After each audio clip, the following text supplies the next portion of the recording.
In the heart of a forgotten desert, where silence speaks louder than words and every breath feels borrowed, a group of soldiers stood between chaos and hope. This is not just another war story. It's about courage that doesn't make the headlines, about loyalty born in the dust of distant lands, and about a bond that defied fear, danger, and silence. In 2009, Sergeant Alejandro Martín, a veteran of the Spanish Foreign Legion, was deployed to one of the most unstable regions in Afghanistan. His squad was stationed at a remote outpost called Alcazar, surrounded by endless sand and distant mountains, where each sunrise brought uncertainty. Their mission was clear: protect the innocent and hold the line. But in a village called Darkshan, Alejandro would discover something no briefing could prepare him for. A young boy lost in the ruins, unable to see the world, yet holding more light than anyone around him. This is a story of duty and of heart, of a man trained to fight who chose instead to protect, of a child who had nothing but gave everything, and of how two strangers from opposite worlds found in each other the strength to survive. Welcome to the channel. If you believe these stories should never be forgotten, join us. Subscribe now and turn on notifications to keep every memory and every story alive. Now, without further delay, let's get straight to the point. The sun burned high over Darkshan, casting long shadows across the crumbling homes and dust-covered streets. It was supposed to be a routine patrol, one of many that Sergeant Alejandro Martín and his squad had carried out since arriving in this forgotten village. But on that day, something shifted. As the patrol moved through a narrow alley, Alejandro heard a faint sound, barely more than a whisper. It was easy to miss amid the wind and sand, but something in that muffled cry cut through the noise. He broke formation, heart pounding, and followed the sound to a half-collapsed house near the edge of the village. Inside, buried under fragments of wood and stone, was a boy no older than 8.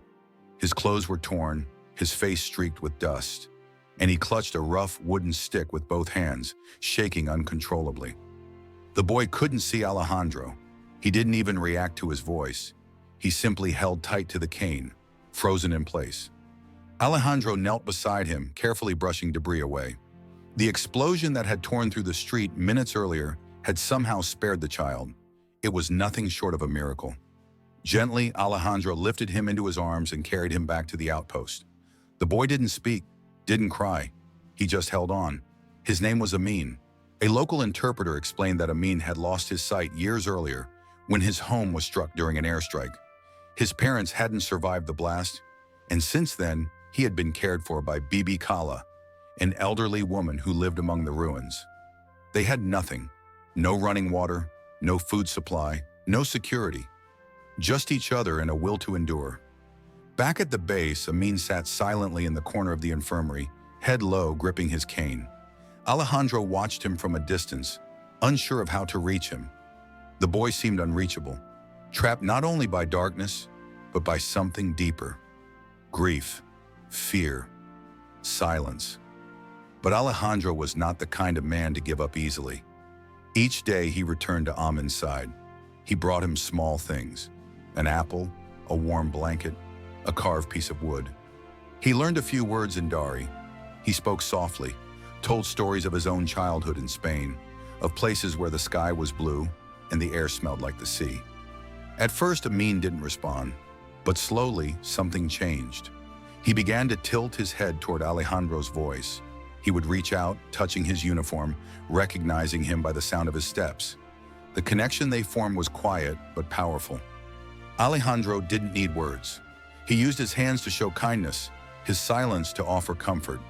They would sit for hours without speaking, just a soldier and a boy, bound by something stronger than language. In time, Alejandro learned that Amin had once dreamed of becoming a teacher. Even without sight, he had memorized stories told by Bibi Kala. He could recite them with perfect detail, his voice low but steady.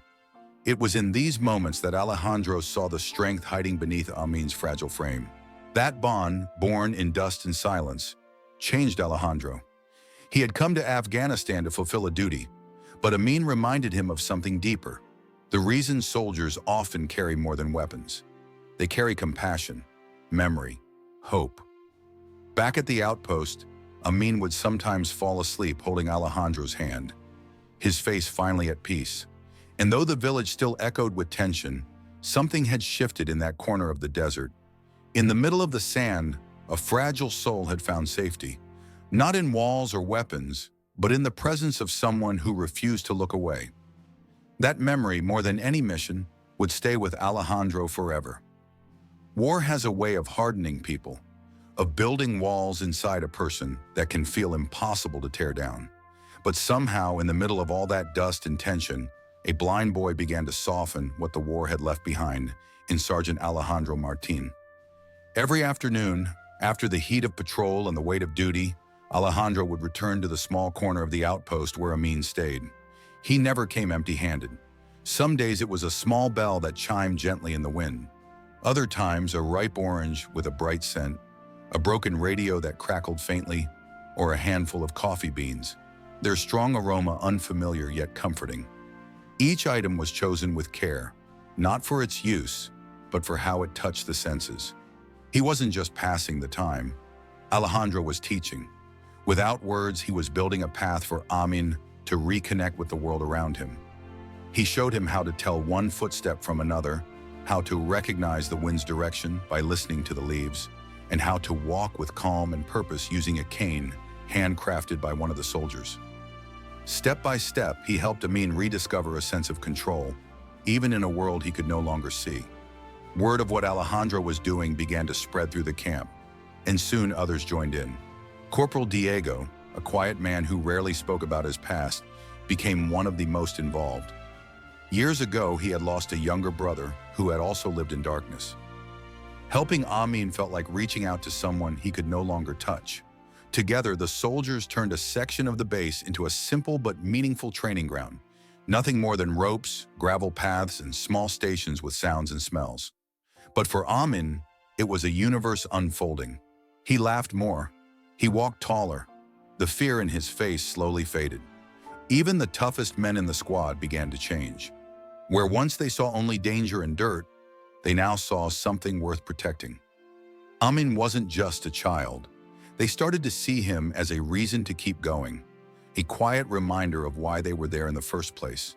Omar, the young interpreter, played a key role in all of it. He became the bridge between Alejandro's heart and Amin's understanding. With gentle patience, he translated every lesson into simple words, repeating them until they sank deep into Amin's memory. And somehow, through all the teaching, Amin began to teach them too, about patience, about trust, and about how powerful silence could be when it came from the heart. In a place defined by conflict, a new language was born, not through speech, but through shared moments, warm hands, and quiet acts of kindness. It was in those afternoons, among scattered tools and quiet voices, that the soldiers began to understand something greater than strategy or orders. That even in the middle of war, healing could begin with something as small as a boy learning to hear the world again. Some farewells don't come with warning. They arrive like a sudden wind, stealing the breath before a word can be spoken. That's how the news reached Alejandro Martín. His unit had been reassigned, orders that left no room for protest, no time for long goodbyes. The outpost would be left behind. So would Darshan and Amin.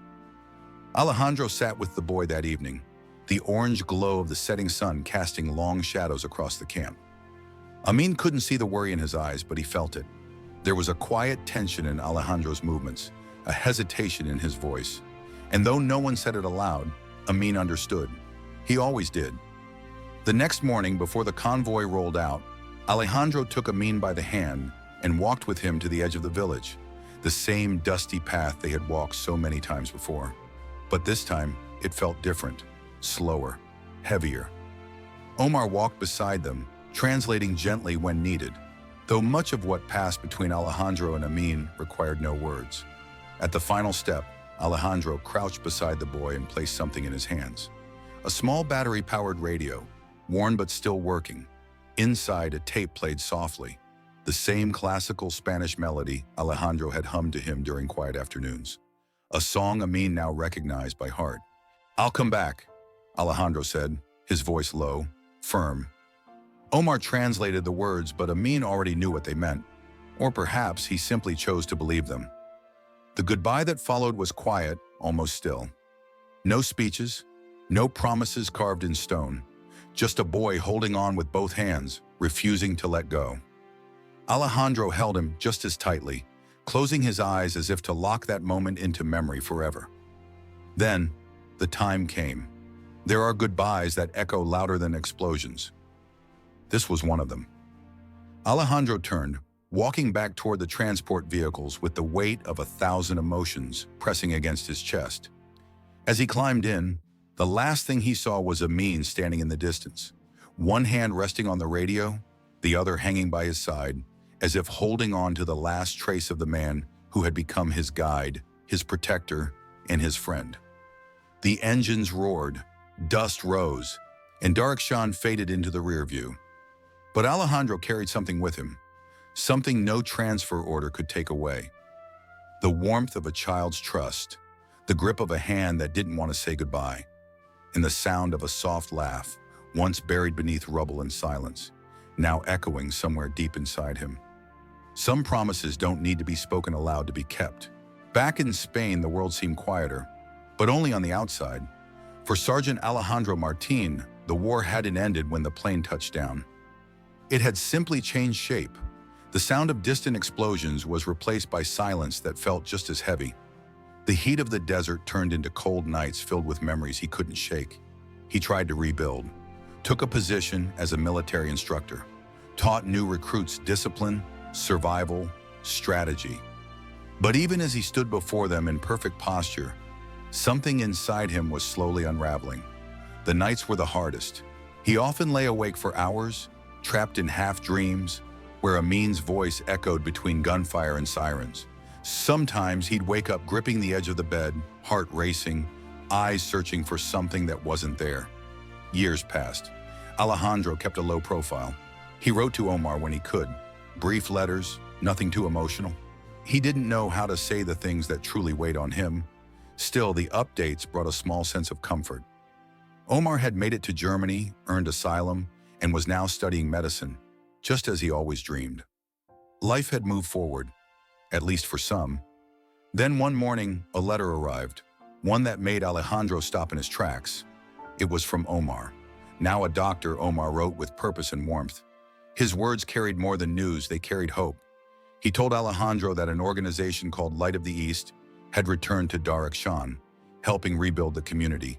And then a name, one Alejandro hadn't heard aloud in years. Amin. He was still there, not only alive but thriving. He had grown into a young man, quiet yet determined, attending a modest village school with the help of volunteers. Most remarkably, Omar wrote, Amin had learned to play music, by ear. With no formal training and no sight, he could pick up instruments and, guided only by sound, bring them to life. His favorite was a small harmonium donated by a volunteer, and sometimes he still listened to the old Spanish tape. Alejandro read the letter again and again. He ran his fingers over the words as if touching them would bring back the boy's small hands wrapped around his. Something stirred in him, something warm, something painful, something undeniable. The war had taken many things from him, friends, sleep, certainty, but now here was a piece of it, of him, still glowing in the ruins of that forgotten village. A boy who had once walked in silence was now creating music from memory. Alejandro closed the letter and looked out at the sea beyond his window. The sun was setting, casting soft light across the water. And for the first time in years, he felt something rise above the emptiness. Not guilt, not sorrow, a calling. He knew what he had to do. He had to go back. Years had passed since Alejandro Martín last set foot on Afghan soil. The uniform was gone, replaced by the modest vest of a volunteer. No rifle hung from his shoulder this time, only a worn backpack, a quiet heart, and a name that had never left his thoughts. Darkshan looked different now. Some homes had been rebuilt, their walls freshly painted with hope. Others lay broken again, victims of new waves of unrest. But something in the air had changed. It wasn't peace, not quite, but it was a breath of possibility. Children played near wells, laughter mixing with the wind. Faces still held caution, but also curiosity. Life had continued. Alejandro walked slowly through the village, boots raising small clouds of dust with every step. He hadn't told anyone he was coming, not Omar, not the aid workers, not even himself, really. All he knew was that he had to return. His heart beat faster with each turn, his eyes searching, scanning faces, corners, doorways. And then he heard it. A melody, soft, steady, floating above the quiet hum of the village, like a memory brought back to life. A guitar, rough, handmade, echoed a song he hadn't heard in years, the same classical tune he once played for a blind boy beneath the scorching sun, the same one he left behind on a battered radio. Drawn by the sound, Alejandro moved toward the courtyard of a small school. Children sat nearby, some listening, some drawing in the dirt. And there, seated on a low stool beneath the shade of a tree, was a young man, around 17 perhaps. His dark hair fell neatly around his face, and his eyes, still clouded, stared into the distance as his fingers moved effortlessly across the strings. It was him. Amin. He looked older, taller, but something about him remained unchanged. His expression was calm, centered, like someone who had found peace in a world that hadn't offered much. Alejandro stood in silence, afraid to break the moment. The music wrapped around him like a warm wind, carrying memories of dusty paths, whispered lessons, and quiet promises never forgotten. Without a word, Alejandro reached into his pocket and pulled out a small coin. Not just any coin, but the same one he used to carry during their walks, the one he would flick against the stone to let Amin know where he was. He let it fall gently to the ground. The sound was subtle, but clear. Clink. Amin stopped playing, his head tilted slightly. For a moment, there was only silence. Then, with the faintest smile, he turned his face toward the sound and whispered one word, gentle, certain, full of quiet joy. Alejandro? And in that moment, time folded in on itself. The past and present walked side by side. The boy who had once reached for a soldier's hand now sat strong, shaped by sound and memory. And the man who had once carried him through rubble now stood whole again, his purpose renewed. Some journeys don't end, they simply pause until the heart finds the way back. Amin rose slowly, guided only by instinct. His hands reached out into the warm afternoon air, searching for something he felt was already there. Alejandro stepped forward without hesitation, taking those hands in his, firm, familiar, and in that instant, the years between them vanished.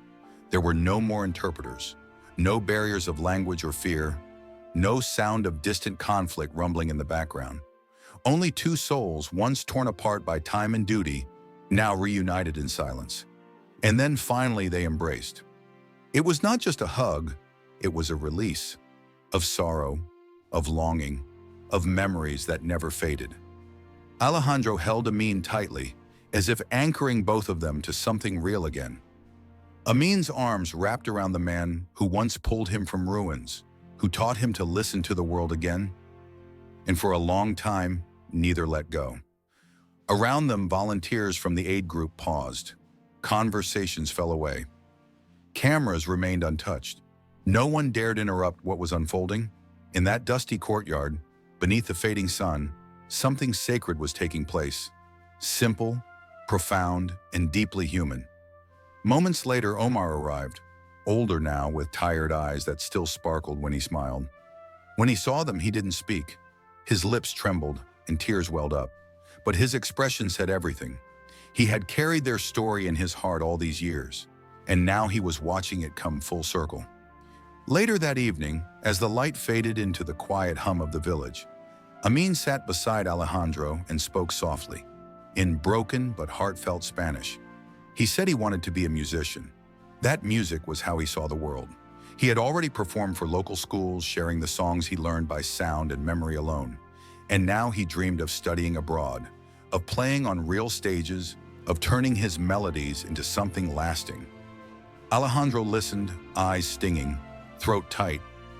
And then without hesitation, he gave his promise. Not as a soldier, not as a protector, but as a friend who had never truly left. He would help Amin chase that dream, however far it reached. The weeks that followed were filled with quiet moments and deep conversations. The bond they once built in silence now grew stronger, wiser. They laughed together, walked through the village, shared old stories and created new ones. The war no longer stood between them. Only life and the beautiful chance to reclaim what was once thought lost. Some reunions don't need grand words, just open arms and the courage to return. Some stories don't end when the war's over. They live on, in hearts, in memories, and in every step taken to rebuild what was lost. For Alejandro, returning to Spain didn't mean turning the page. It meant beginning a new chapter, one filled not with orders and operations, but with purpose born from something far deeper than duty. He threw himself into a mission of hope to help Amin reach the future he had dreamed of in silence. With the support of the NGO and former comrades, Alejandro organized events, gave talks, and helped host benefit concerts across the country.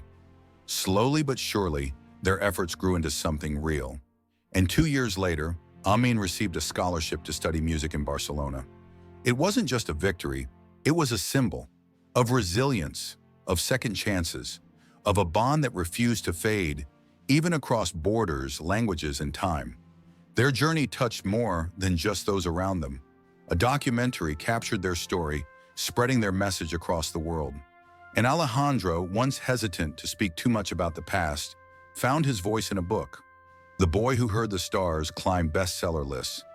But more importantly, it helped people understand what sacrifice really meant, not only on the battlefield, but long after the uniform was folded away. At one of Amin's first public performances in Europe, something unforgettable happened. The music hall was quiet, lights dimmed, and as the final notes of a delicate piano piece faded into silence, Amin stood and asked Alejandro to join him on stage.